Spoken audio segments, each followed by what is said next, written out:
హాడియస్ ఎవరైతే course purchase చేశారో వాళ్ళకి కంపల్సరీ మీరు టాపిక్ వైజ్ టెస్ట్ రాయండి. టాపిక్ వైజ్ టెస్ట్ రాస్తుంటే మీకు మైలేజ్ వస్తుంది. ఫర్ ఎగ్జాంపుల్ ఇప్పుడు సింపుల్ ఇంట్రెస్ట్ టాపిక్ తీసుకోండి. ఆప్టిట్యూడ్లో సింపుల్ ఇంట్రెస్ట్కి పోయారు. బేసిక్ లెవెల్ క్లాసెస్ ఫస్ట్ వినండి. బేసిక్ లెవెల్ క్లాసెస్ విన్న తర్వాత ఇంట్రడక్షన్ అయిపోయినట్టే. తర్వాత ఎగ్జామినేషన్ పాయింట్ ఆఫ్ అడిగే క్వశ్చన్స్. ఇదే set 1 set 2 up to 50 sets. ఒక్క పర్టికులర్ టాపిక్కి 50 సెట్స్ 1 ఇయర్ వరకు. ఎవ్రీ వీక్ 1 సెట్ అన్నట్టు. అంటే every week 10 new questions. Set 1 means what 10 new questions for every topic. Simple interest కావచ్చు, కాంపౌండ్ ఇంట్రెస్ట్ ఏదైనా సరే. అట్లా మొత్తం aptitude reasoning pure maths count చేసుకుంటే మనకు 40 టాపిక్స్ వచ్చాయి. ఇంటూ 10 అంటే 400 క్వశ్చన్స్ ఎవ్రీ వీక్ ఉంటాయి కొత్తవి. అట్లా 50 వీక్స్ అన్నట్టు మన జర్నీ. రైట్, ఎవరు అర్థమైంది అనుకుంటా. సరే, ఇవాళ జర్నీలో మనం సింపుల్ ఇంట్రెస్ట్కి వెళ్దాం. సింపుల్ ఇంట్రెస్ట్లో మన సెట్ 1 రైట్. సెట్ 1 అడిగిన క్వశ్చన్స్ ఏంటి? 10 క్వశ్చన్స్ ఉన్నాయి కదా, అక్కడికి వెళ్ళిపోదాం. ఇప్పుడు చెప్పండి. Some of money at simple interest amounts to 815 in 3 years, 854 in 4 years. The sum is అంటే కొంత అసలు అట ఎన్ని సంవత్సరం. సింపుల్, చాలా ఈజీ వెళ్ళిపోవాలి మైండ్ సెట్. కొంత అసలు ఎంత అయిందట 815 అంటే 10 yearsకి 3 yearsకి 3 years వెయిట్ చేస్తే. సరే, ముందు క్వశ్చన్ నెంబర్ 1, క్వశ్చన్ నెంబర్ 2 పెద్దగా ఉంటాయి, కంటిన్యూ చేద్దాం. వాట్ ఇప్పుడు 815 చెప్పండి. 815 అయింది ఎన్ని ఇయర్స్కి? 3 yearsకి. 854 ఎన్ని ఇయర్స్కి అయింది? 854 కదా. సరే, 854 ఎన్ని ఇయర్స్ కంట?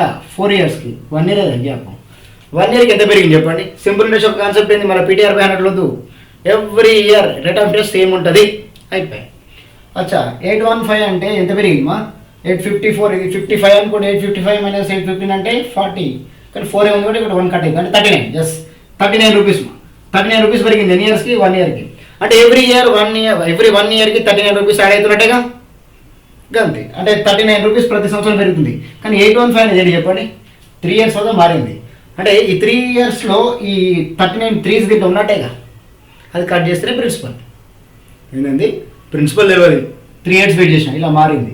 అంటే ఇంట్రెస్ట్ కలుపుకోలే కదా 815 అయింది. ఎన్ని ఇయర్స్ ఇంట్రెస్ట్ కలిసింది మరి దీంట్లో? 3 yearsది.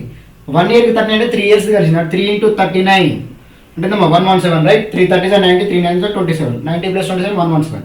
ఈ 117 రూపీస్ దీంట్లో ఉన్నాయి. ఆ 117 కట్ చేసాం మనకి 815 దగ్గర. అదే ప్రిన్సిపల్ అయిపోయింది. 815లో నుంచి 117 కట్ చేయండి. మాది 17 అనుకోండి. 17 817 117 అంటే 700. కానీ 15 ఉంది కదా ఇక్కడ. అంటే 2 ఎక్కువ అంటే 698. Answer is what 698. అయిపోయింది. Simple question. Of course simple క్వశ్చనే. ఇది క్వశ్చన్ నెంబర్ 1. చాలా interesting. Mister Thomas invested amount of 13,900 divide into 2 different schemes A and B at a simple interest rate of 4% and 11% per annum respectively. If the total amount of simple interest earned in 2 years be 3508, what was the amount invested in scheme B? మా ఇక్కడ 13,900 rupees అట. జాగ్రత్త వినండి. 13,900 రూపాయలు ఏం చేసి మా 2 స్కీమ్లలో పెట్టాడు. అంటే ఆ 2 స్కీమ్ల మొత్తం కలిపి 13,900. కానీ ఆగండి, ఈక్వల్గా పెట్టలేదు అక్కడ. డిఫరెంట్. అంటే ఏలో కొంత పెట్టిండు, బీలో మిగిలింది పెట్టిండు. A + B మొత్తం కలిపి 13,900. అంటే ఎంత తీసుకుంటే తెలియదు. కానీ స్కీమ్ ఏలో ఎంత అమ్మా రేట్ ఆఫ్ ఇంట్రెస్ట్ 14% అంట. స్కీమ్ బిలో ఎంత ఇచ్చాడు? 11% ఇచ్చిండు. సరే, కానీ ఓవరాల్ కౌంట్ చేసుకుంటే మనోడికి 2 years కంట ఈ 2 స్కీమ్ పైన 2 yearsకి 3508 వచ్చిందట. 3508 ఎన్ని ఇయర్స్కి? 2 yearsకి. 1 year కాదు, 2 yearsకి. దీనిపైన 2 years కౌంట్ చేసుకోలేదు. దీనిపై 2 years కౌంట్ చేసుకోవాలి. ఇంత రావాలి. మరి 1 yearకి ఎంత వచ్చినట్టు ఆ 2 స్కీమ్స్ పైన? ఇప్పుడు 1 year మనకి ఇంపార్టెంట్ కదా. చూద్దాం 1 yearకి ఎంత చూద్దాం. దీంట్లో సగమే కదా. అంటే 1750 + 4 కాబట్టి 1754 వచ్చింది. దీంట్లో సగమేగా. 1754 1 yearకి వచ్చింది ఈ 2 పైన. అంటే 14% ఏ పైన కౌంట్ చేసి 11% పై బి పైన కౌంట్ చేస్తే వచ్చే మొత్తం విలువ 1754. అంటే జనరల్ ప్రొసీజర్ పోతే మనకి టైం వేస్టింగ్ కదా. అంటే 14% of A + 11% of B = 1754 and 3900 కూడా A + B రెండింటికి సాల్వ్ చేయాలి. మన వల్ల కదా. అంత టైం వేస్టింగ్ స్టోరీ. కానీ టక్ వెళ్ళిపోవాలి మైండ్ సెట్. గుర్తుకుందా? మర్చిపోయారా? కమాన్ ఒకసారి కదండి మా సీపర్ డేరర్. ఇది ఓవరాల్గా మెయిన్ నాకు తెలియాలి. ఇక్కడ పర్సెంటేజ్ ఉంది, ఇక్కడ పర్సెంటేజ్ ఉంది. 1754 అయితే రేట్ ఆఫ్ ఇంట్రెస్ట్లో కన్వర్ట్ చేసుకుంటే ఈ 1754 దేనిపైన వచ్చింది? ఓవరాల్ అమౌంట్ పైన కదా.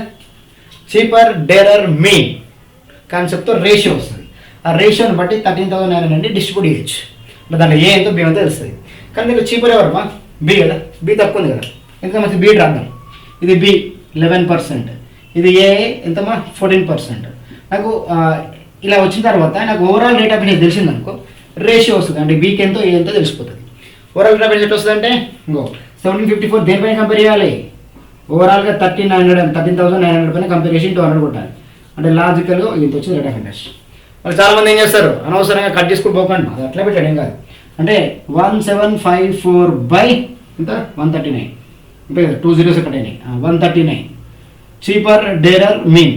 ఇప్పుడు ఈ రేషియో చీపర్ డేరర్ మీన్ కాన్సెప్ట్తో రేషియో తీసుకుంటే ఆ రేషియో బట్టి 13,900 డిస్ట్రిబ్యూట్ చేయాలి.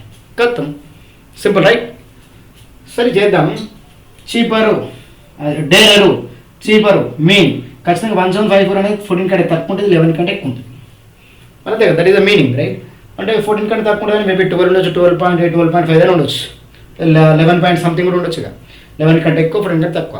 ఇది సింప్లిఫై చేస్తూ టైం వేస్ట్ చేయకండి. మనం ఎట్లా కట్ అవ్వదు, ఎందుకంటే 1754 డివిజిబుల్ రూల్ తీసుకొని చేయాలి. 139 అనేది it not a simple number right. So 1 + 3 + 9 చేస్తే 12తో కట్ కాదు, 11తో కట్ కాదు, 3తో కట్ కాదు, మేబీ 11తో కట్ అయ్యే ఛాన్స్ కూడా ఉందో లేదో తెలియదు మనకి. అందుకే మీరు ఏం చేయాలి, ఎప్పుడైనా సరే ఇట్లాంటి ప్రమాదాలు జరిగినప్పుడు కొంచెం బ్రిలియంట్గా ఆలోచించాలి. ఇక్కడ 3:2 రేషియో ఉందనుకో, ఫర్ ఎగ్జాంపుల్ ఇది 3:2 రేషియో అనుకో, వచ్చింది అనుకోండి 3:2 రేషియో వచ్చింది అనుకో, 3 + ఎన్ని పార్ట్స్ 5 పార్ట్స్ సరే అయితే ఇక 3 పార్ట్స్ ఎంత అని టక్కున చెప్తాం. అంటే బేసిక్గా మీకు అర్థం కూడా చెప్తున్నట్లు అవునా.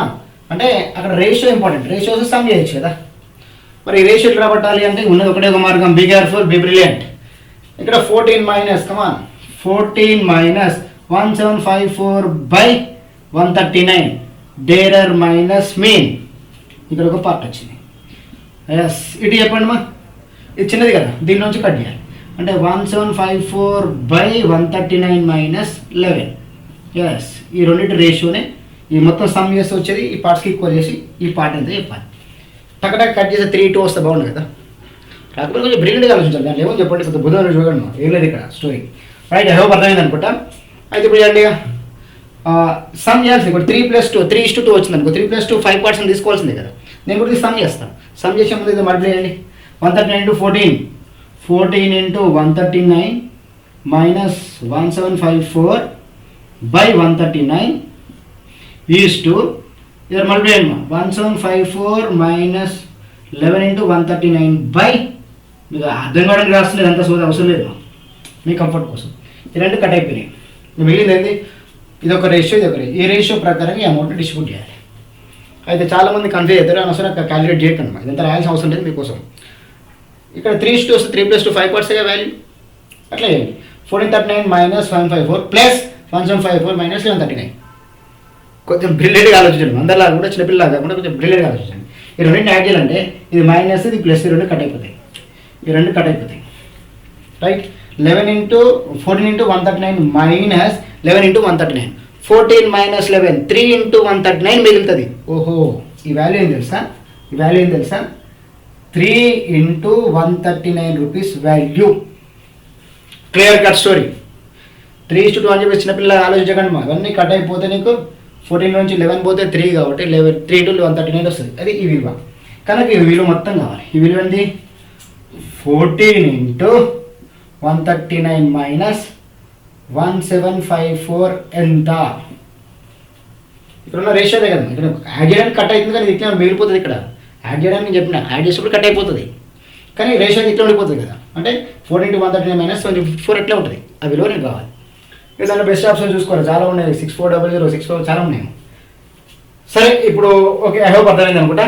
దీంట్లో ఇప్పుడు నాకు బి కదా కావాల్సింది, బి అడిగిందా, బి అడిగింది. బి అంటే ఈ పార్టే కావాలి రైట్. ఈ పార్ట్ ఎట్లా తీసుకుందాం, ఐ హోప్ అర్థమైంది అనుకుంటా. చాలా సింపుల్, బట్ అసలు కన్ఫ్యూజ్ అవ్వకండి మీద రైట్. ఏంటంటే జాగ్రత్త చూడండి, 33 × 139 అనేది 139 అందరికి అడిగిపోతుంది కదా 100 టైమ్స్. 100 అయితే రెడీ ఉంది, కానీ 100 ఎవరికి మల్టిప్లై చేయాలి, 1754 కట్ చేయాలి కదా. కట్ చేద్దాం. 1754 ఎక్కడి నుంచి కట్ చేయాలి, 14 139 మల్టిప్లై చేసి దాంట్లో 1754 కట్ చేసి బై 3 కొడితే ఇంటూ 100 కొడితే ఆన్సర్. క్రాస్ మల్టిప్లై చేస్తే ఇంతటితో చరిత్రలు కన్ఫ్యూజ్ అవ్వకండి. చాలామంది చేసే మిస్టేక్ ఏంటంటే ఇప్పుడు తీసుకుంటారు బిడ్డ 14 × 139 14తో మల్టిప్లై చేసుకుని కూర్చుంటా అంటే చిన్నపిల్లలు చేస్తారు అట్లా. అదే 14 అంటే మీనింగ్ ఏంటమ్మా, 10 + 4 కదా, 10 + 4 139 టైమ్స్ తీసుకోవాలి. అంటే 139 10 టైమ్స్ ఎంత, 1390. ఆగండి 1390 వస్తే సరిపోదు, 1754 కట్ చేయాలి దాంట్లో. ఓ అంటే 13 × 10 టైమ్స్ సరిపోదు. మళ్ళీ 139 × 4 టైమ్స్ కూడా వేయాలి కదా. అంటే 139 × 10 టైమ్స్ చేసి 139 × 4 టైమ్స్ చేసి వచ్చిన కలిపిన మొత్తాల నుంచి 1754 కట్ చేయాలి. అట్లా కట్ చేసిన వచ్చిన దాన్ని బై 3 వేయాలి, ఆ తర్వాత ఇంటూ 10 కొట్టాలి. ఇది మనం చేయాల్సిన జర్నీ. కానీ కొంచెం బ్రిలియర్గా ఆలోచించండి. 1390 నుంచి 1750 వరకు అజనికి రాదుగా. అప్పుడు మీరు ఏం చేయాలంటే 4 టైమ్స్ తీసుకోవాలంటే 4ని రివర్స్ ఆలోచించండి. 100 టైమ్స్ 139. అంటే ఇక్కడ ఏమో చూడండి, బాగా బ్రిలియర్గా ఆలోచించండి. 4 × 100 400 ఉంది, 4 × 30 ఇదంతా తెలుసుకోవడానికి రాయాల్సిన అవసరం లేదు. 4 × 120 ఉంది, 4 9 36 ఉంది. ఇవన్నీ దీనికి కలిపి అప్పుడు 1754 కట్ చేయాలి. కానీ కొంచెం బ్రిలియర్ ఆలోచించండి. 1390 ఎట్లా వచ్చిందంటే 10 టైమ్స్ తీసుకున్నా, తర్వాత 139 4 టైమ్స్ అంటే 400 + 100 + 36 ఇది కలిపి దాని దగ్గర కట్ చేయాలి. అంతా సోదా అవసరం లేదు. కానీ 1390 నుంచి 400 కట్ యాడ్ చేసుకోండి. ఎంత వస్తుందా? 400 యాడ్ చేసుకోండి, 1790 వస్తుంది. దాంట్లోకి వెళ్ళి 754 కట్ చేయాలి. అంతే. 754 కట్ చేయండి మా అంటే 36. ఇక్కడ కూడా 36 వస్తుంది. ఇది 36, ఈ 400 దీనికి యాడ్ చేసినాం కదా, ఈ 120 36 ఇవన్నిటిని కలిపి బై 3 కొట్టి ఇంటూ 100 చేయడమే.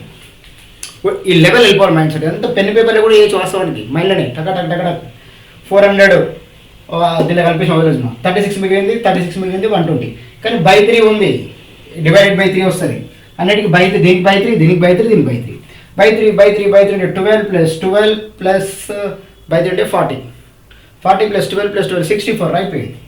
ఓకే, ఈ మొత్తం విలువ 64. 3తో కట్ అయినాక కూడా 64 వస్తుంది. 64 × 100 6400. ఈ లెవెల్ ఆఫ్ పర్సెప్షన్ మనకు రావాలి. అంటే రేషియో ఉండికే భయంకరంగా ఉంది అనిపిస్తుంది. కానీ కొంచెం బ్రిలియర్ట్గా ఆలోచిస్తే యాడ్ చేసేప్పుడు కట్ అయిపోయి మిగిలింది ఏంది 3 × 139 మిగులుతుంది. అదే యాడ్ చేస్తే. కానీ ఈ పాట అట్లే ఉండాలి కాబట్టి 4 × 139 అనే కాన్సెప్ట్ -1754 ఆ విలువ నాకు కావాలి. వచ్చేసింది ఆన్సర్ 6400. సో ఐ హోప్ అర్థమైంది అనుకుంటా. అంటే ఈ లెవెల్లో మీరు ప్రాక్టీస్ చేస్తుంటే ఏ క్వశ్చన్ డీల్ చేయొచ్చు. ఇది క్వశ్చన్ నెంబర్ 2. ఇట్లా ప్రతి క్వశ్చన్ వేరే లెవెల్ తీసుకెళ్ళింది. క్వశ్చన్ నెంబర్ 2 అయిపోయిందిగా, నెక్స్ట్ క్వశ్చన్ నెంబర్ 3కి వెళ్దాం. ఓకే, నేను చెప్పొచ్చేది ఏంటంటే ఎవరైతే కాంపిటేటివ్ ఎగ్జామ్ రాస్తారో అకాడమిక్ లెవెల్ లాగా చూసుకోకండి. Procedures are totally different. Cheaper direct main concept మన మైండ్లో ఉంటే ఈజీ అయిపోతుంది కాన్సెప్ట్. ఓకే, అందుకనే ప్రతి టాపిక్ కూడా ముందు బేసిక్ లెవెల్ క్లాసెస్ వినండి, తర్వాత టెస్ట్ రాయండి. ఆ టెస్ట్లలో ఎక్స్ప్లెనేషన్ కూడా ఉంటుంది. క్వశ్చన్ కనబడుతుంది, మీరు అటెంప్ట్ చేస్తారు, నేను ఎక్స్ప్లెనేషన్ ఇస్తాను. మీరు ఎట్లా ఆలోచించారు, నేను ఎట్లా ఆలోచించి చెప్తాను, రిలైజ్ అవుతారు మీరు. అప్పుడు ఇంకా ఆ బుక్లు తీసుకొని ఈ బుక్లు తీసుకొని ప్రాక్టీస్ చేసే అవసరమే లేదు. 20,000 క్వశ్చన్స్ 1 ఇయర్లో, ఇంకా జాబ్ ఎందుకు రాదమ్మా? అసలు ఆలోచించండి, ఆ లెవెల్లో రండి. Okay, anyway let's go for next question.